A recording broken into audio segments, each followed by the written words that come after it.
എന്നോ തുടങ്ങിയ മലയാള സിനിമ ദക്ഷിണേന്ത്യൻ സിനിമയെ നോക്കുമ്പോൾ ഏറ്റവും മുകളിൽ നിൽക്കുന്ന ഒരു സ്ഥാനത്തേക്ക് വരും എന്നാണ് ഞാൻ പ്രതീക്ഷിക്കുന്നത്. ആ പടം കണ്ടപ്പോൾ ഞാൻ ആലോചിച്ചു, സത്യം ഒരു മലയാള പടത്തിൻ്റെ ലെവലിലല്ല അത് എടുത്തിരിക്കുന്നത്. എന്താണത് പക്ഷേ ഈ അടുത്ത കാലത്തായിട്ട് ഓടിയ പടങ്ങളൊക്കെ കാണുമ്പോൾ നമുക്ക് ഭയങ്കര സന്തോഷം. ഇങ്ങനത്തെ പടങ്ങൾ കാണാനായിട്ട് ടിക്കറ്റില്ല. വാസ്തവത്തിൽ പലയിടത്തും ടിക്കറ്റ് കിട്ടാതെ ആൾക്കാർ തിരിച്ചു പോയിട്ടുണ്ട്. ധ്യാന് സംവിധാനം അറിയാം, നല്ലൊരു നടനാണ്, പാടത്തില്ല എന്നൊക്കെ പറയുന്നത് ചുമ്മാ തമാശന് വേണ്ടി കുഴപ്പമില്ല. ഞാൻ ഈ രണ്ട് കൂട്ടരുടെ കൂടെ ഞാൻ അഭിനയിച്ചു. അതൊരു വലിയ ഭാഗ്യമായിട്ട് കാണുന്ന ഒരാളാണ്.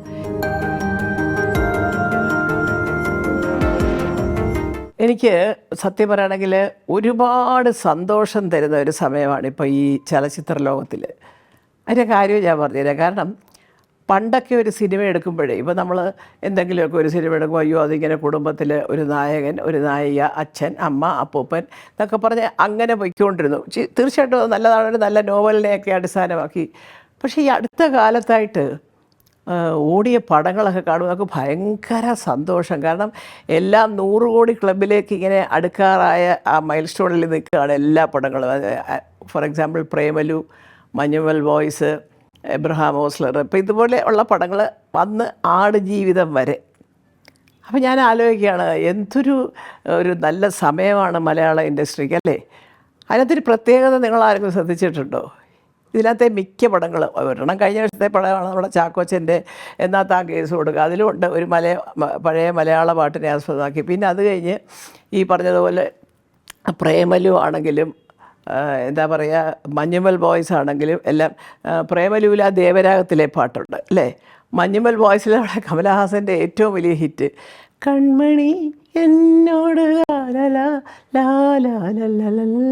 ആ പാട്ട്. അത് കഴിഞ്ഞ് എബ്രഹാം ഓസ്ലറിലെ പൂമാനമേ. അപ്പോൾ ഈ പഴയ പാട്ടുകളെല്ലാം എടുത്ത് ഒന്നും കൂടെ അതിനകത്ത് ഉപയോഗിച്ച് അതൊക്കെ കേൾക്കുമ്പോൾ, അതും അതിൽ അഭിനയിക്കുന്ന ആർട്ടിസ്റ്റുകൾ ഇപ്പം ഓഫ് കോഴ്സ് മറ്റേത് ജയറാമിൻ്റെ പടമാണ്. ഈ ആദ്യത്തെ മഞ്ഞുമൽ ബോയ്സും പ്രേമലും ഒക്കെ എല്ലാം കൊച്ചു മിടുക്കര് പിള്ളേർ അഭിനയിക്കുക, നല്ല മിടുക്കന്മാർ സംവിധായകർ സംവിധാനം ചെയ്യുക. ഇതെല്ലാം ഒരു 100 കോടി ക്ലബിലേക്ക് ഇങ്ങനെ അടുത്തോണ്ടിരിക്കുക. ചിലത് എത്തിക്കഴിഞ്ഞു, ചിലത് എത്താൻ പോകുന്നു അല്ലേ. അങ്ങനെയൊക്കെ ഒരു കാലം മലയാള സിനിമയിൽ വരിക എന്ന് പറഞ്ഞാൽ ഒരു ഭയങ്കരമായിട്ടുള്ളൊരു ഹെൽത്തി സിറ്റുവേഷനാണത്. പണ്ട് ഒരുപാട് ആർട്ടിസ്റ്റുകളെ വെച്ച് ഒത്തിരി രൂപ മുടക്കി ഇന്നതുപോലൊക്കെയുള്ള പഴയ കഥകളൊക്കെ എടുത്ത് വെച്ച് എന്തെങ്കിലും. ഇപ്പോൾ ഞാനതാണ് കുറച്ച് മുമ്പ് ഞാൻ കഴിഞ്ഞ പ്രാവശ്യം ഞാൻ പറഞ്ഞത്, പുതിയ തലമുറയെപ്പറ്റി നിങ്ങളെല്ലാവരും ചിന്തിക്കണം, അവരെക്കുറിച്ച് പഠിക്കണം, അവരുടെ ആഗ്രഹങ്ങളും അവരുടെ ഇഷ്ടങ്ങളും മനസ്സിലാക്കണമെന്ന്. കാരണം ഇന്നത്തെ സിനിമ ഇങ്ങനത്തെ പടങ്ങൾ കാണാനായിട്ട് ടിക്കറ്റില്ല. വാസ്തവത്തിൽ പലയിടത്തും ടിക്കറ്റ് കിട്ടാതെ ആൾക്കാർ തിരിച്ചു പോയിട്ടുണ്ട്. ഇപ്പം എൻ്റെ ഏറ്റവും വലിയ ഉദാഹരണമാണ് എൻ്റെ സ്വന്തം സഹോദരി മഞ്ഞുമൽ ബോയ്സ് കാണാൻ പോയിട്ട് ടിക്കറ്റ് കിട്ടിയില്ല. അപ്പോൾ ട്രിവാൻഡ്രത്താണ്. അപ്പോൾ അങ്ങനെ കിട്ടാതെ വേണമെങ്കിൽ നമുക്കൊക്കെ വിളിച്ച് പറഞ്ഞു അയ്യോ ഇങ്ങനെയാണ് ഒരു 5 ടിക്കറ്റ് തരണം. പക്ഷേ ഞാൻ പറഞ്ഞു വരട്ടെ, ആ പടം കണ്ട് അതങ്ങനെ തിരക്ക് കൂടി ടിക്കറ്റില്ല പോയി എന്നൊക്കെയുള്ളൊരു വലിയ പബ്ലിസിറ്റി അല്ലേ ഒരു പുതിയ പടം. എന്തൊരു സന്തോഷമായിരിക്കും ആ കുട്ടികൾക്കൊക്കെ ഒന്ന് ആലോചിച്ചു, എൻ്റെ പടത്തിന് ടിക്കറ്റില്ല, ഹൗസ്ഫുള്ളാണ് എന്നൊക്കെ പറയുമ്പോൾ അതൊരു വലിയ സന്തോഷമാണ്. കാരണം അതൊക്കെ അനുഭവിച്ചിട്ടുള്ളവർക്കേ അത് മനസ്സിലാവുള്ളൂ. അപ്പോൾ മലയാള സിനിമയെ സംബന്ധിച്ച് ഒരു സുവർണകാലമാണെന്ന് നിസ്സംശയം പറയാം. ഇങ്ങനെയുള്ള പടങ്ങൾ വരിക, അതെടുക്കാൻ തയ്യാറായി നിർമ്മാതാക്കളെ കിട്ടുക, അത് സ്വീകരിക്കാനായിട്ടുള്ള നല്ല പ്രേക്ഷകരെ കിട്ടുക, ഇതൊക്കെ വലിയ ഭാഗ്യമാണ്. അപ്പോൾ ഈ കുട്ടികൾക്കൊക്കെ ഒരു ദൈവാധീനമോ ഒരു ഭാഗ്യമോ ഒക്കെ ഉണ്ട്. കാരണം പിന്നെ വന്ന് ആടുജീവിതം എന്ന് പറയുന്നത് ഒരു പക്ഷേ ഈ പറഞ്ഞ പോലെ ഞാനടക്കം ഉള്ളവർക്ക് നേരത്തെ അറിയാവുന്നത് കൊണ്ടും പിന്നെ ബ്ലസ്സിയുടെ ഒരു വലിയ സംവിധായകൻ്റെ പടമായതുകൊണ്ട് നമുക്ക് കാണണം ഇതുണ്ട്. പക്ഷേ ഇതൊക്കെ കണ്ടപ്പോഴാണ് നമ്മൾ അറിയുന്നത് എന്തൊരു രസമാണ് ഈ പടങ്ങളൊക്കെ എന്നുള്ളതിനെക്കുറിച്ച്. കാരണം ആദ്യം എനിക്ക് അതിനെക്കുറിച്ചൊന്നും അറിയില്ലായിരുന്നു, മഞ്ഞുമൽ ബോയ്സ്.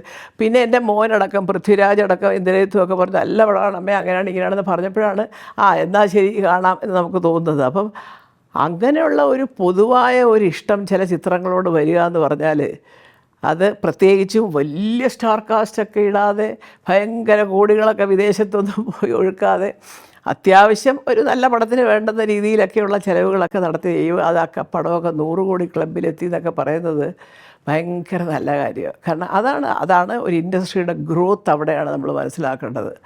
എന്നോ തുടങ്ങിയ മലയാള സിനിമ എങ്ങനെയൊക്കെയോ തുടങ്ങി.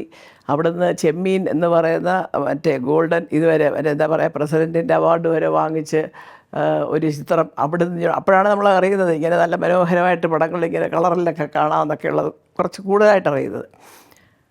അവിടുന്ന് വന്ന് ഇന്നിപ്പം മഞ്ഞുമൽ ബോയ്സിനും പ്രേമലുവിനും ഒക്കെ ടിക്കറ്റ് കിട്ടാത്തൊരവസ്ഥ എന്ന് പറയുമ്പോൾ സന്തോഷം തോന്നുക.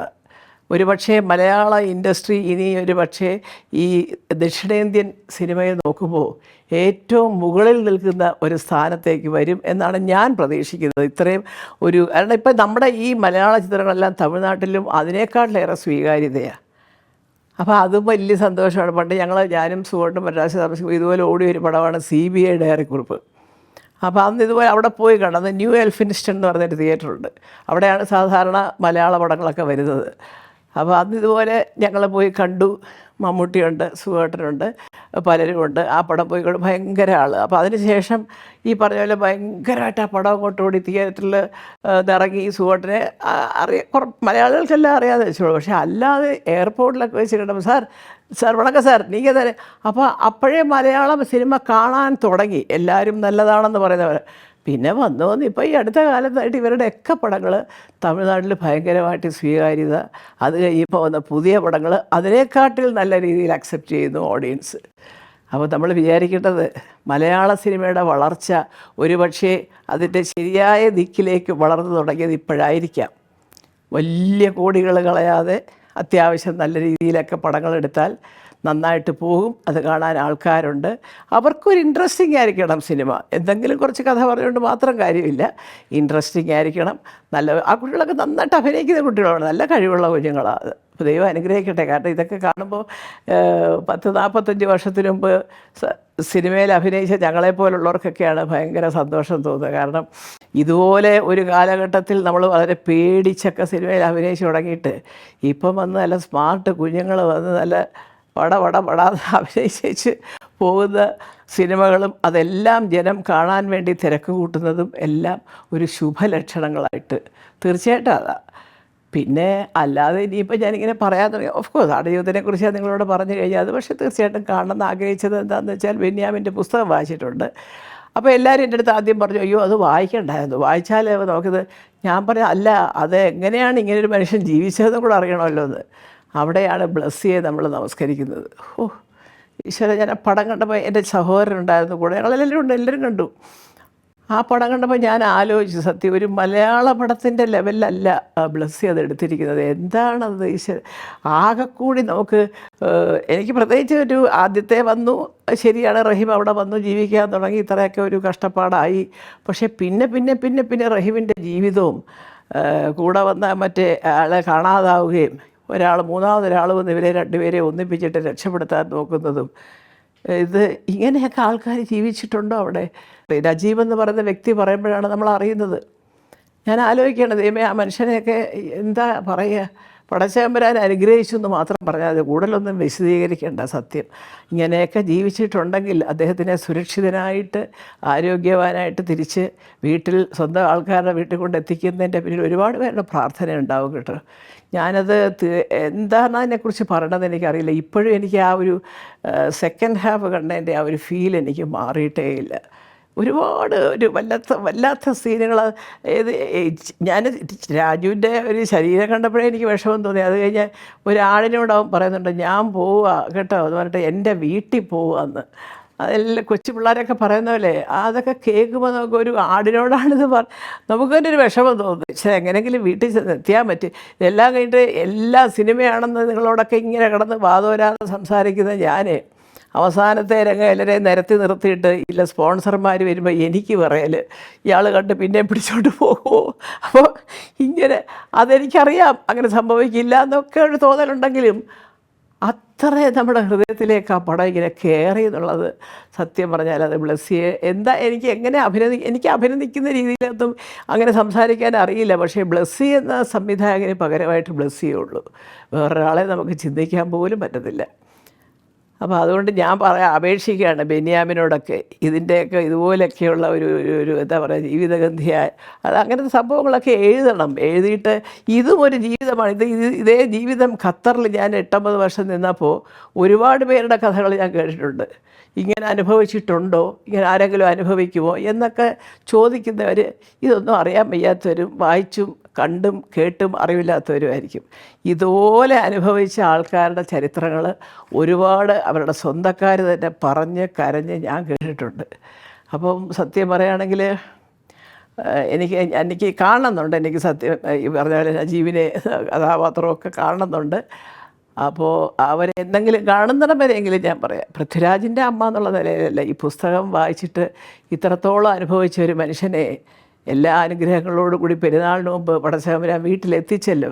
അതൊരു പക്ഷേ അദ്ദേഹത്തിൻ്റെ ഭാര്യയുടെ പ്രാർത്ഥനയാവാം, കുഞ്ഞുങ്ങളുടെ പ്രാർത്ഥനയാവാം, അല്ലെങ്കിൽ അദ്ദേഹത്തിൻ്റെ ജീവിച്ചിരുന്നതും ഇരിക്കുന്നവരും മരിച്ചുപോയവരുമായ പലരുടെയും അനുഗ്രഹങ്ങളാവാം. എന്തോ ഏതായാലും ആ ഒരു ജീവിതം എന്ന് പറഞ്ഞാൽ ചിന്തിക്കാൻ പോലും പറ്റുന്നില്ല. കാരണം ഇങ്ങനെയൊക്കെ ആയിരുന്നുവെങ്കിൽ വല്ലാത്തൊരു സംഭവമായിപ്പോയി. അതുകൊണ്ട് ഞാനിപ്പോഴും പറയുന്നതാണ്, നല്ല പടങ്ങൾ വരുമ്പോൾ അത് സ്വീകരിക്കാനുള്ള മലയാളിയുടെ ഒരു മനസാക്ഷി ഉണ്ടല്ലോ, അതാണ് ഞങ്ങൾക്കൊക്കെയുള്ള ഏറ്റവും വലിയൊരു സമ്പത്തെന്ന് പറയുന്നത്.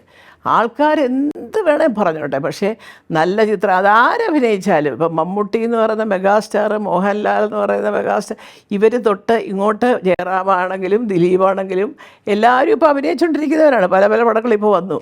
അപ്പോൾ അതുകൊണ്ട് ഓഫ് കോഴ്സ് സുരേഷ് ഗോപി ഇപ്പോൾ വീണ്ടും വന്നു രംഗത്തേക്ക്. അപ്പോൾ ഇവരെല്ലാവരും അഭിനയിക്കുമ്പോഴും ആരഭിനയിച്ചാലും പടങ്ങൾ തിയേറ്ററിൽ വരുമ്പോൾ ജനത്തിന് ഇഷ്ടപ്പെട്ടു, അതെടുത്ത് ആ പടം ഒരു അസാധ്യ പടമാണ് എന്നൊക്കെ പറയുന്നത്. ഇനിയിപ്പം പൈസ കിട്ടുന്നത് വരെയോ ഓഫ് കോഴ്സ് പ്രൊഡ്യൂസർക്ക് അതിൻ്റെ പൈസ കിട്ടട്ടെ, എല്ലാം നന്നായിരിക്കട്ടെ. പക്ഷേ എന്തൊരു ചാരിതാർത്ഥ്യമാണ് അതിൽ അഭിനയിച്ചവർക്ക്. ഒരു നല്ല പടമായിരുന്നു. ഒരു സാധാരണ പടത്തിൽ അഭിനയിച്ചിട്ട് ഒരു സാധാരണ വേഷം ചെയ്യുമ്പോൾ യോ ചേച്ചി നിങ്ങൾ കലക്കി കേട്ടോ ഇത് പറയുമ്പോൾ നമുക്കുള്ളൊരു സന്തോഷമുണ്ടല്ലോ, അതൊരു വലിയ സംഭവമാണ് അതൊരു കലാകാരനെ സംബന്ധിച്ച്. അപ്പോൾ അങ്ങനെ ഇരിക്കുമ്പോൾ ഇത്രയും വലിയ തലങ്ങളിലൊരു സംസാര വിഷയമായി ഇത്രയും പേരുടെ അഭിനന്ദനം. അതുകൊണ്ട് ഇപ്പോൾ ഞാനിപ്പം ആടുജീവിതത്തിലോട്ട് വന്ന് നിർത്തിയെന്നേ ഉള്ളൂ. പ്രേമലുവിൻ്റെ കൊച്ചു പിള്ളേർക്കും എനിക്ക് അവരൊക്കെ എന്നെ കൊച്ചുമക്കളുടെ പ്രായത്തെക്കാട്ടി കുറച്ച് മൂത്തതായിരിക്കും, അത്രയേ ഉള്ളൂ. പ്രേമലുവും മഞ്ഞുമ്മൽ ബോയ്സും എല്ലാം നിങ്ങളൊക്കെ ദൈവം അനുഗ്രഹിക്കട്ടെ. നല്ല പടങ്ങളാണ്. ഇനിയും ഇതുപോലെ നല്ല നല്ല ചിത്രങ്ങളുമായി വരിക. ഞങ്ങളെപ്പോലുള്ള പഴയ സിനിമയിലെ അമ്മമാരെ, നിങ്ങളെപ്പോലുള്ള കുട്ടികളുടെ ചിത്രങ്ങൾ കണ്ട് ആസ്വദിക്കാനുള്ള അവസരങ്ങൾ ഈ അമ്മമാർക്ക് തരിക എന്നല്ലാതെ എന്താ പറയുക. എല്ലാം ഞാൻ സർവേശ്വരിലങ്ങ് സമർപ്പിക്കുക. എല്ലാം നല്ലതുപോലെ നല്ലത് വരട്ടെ.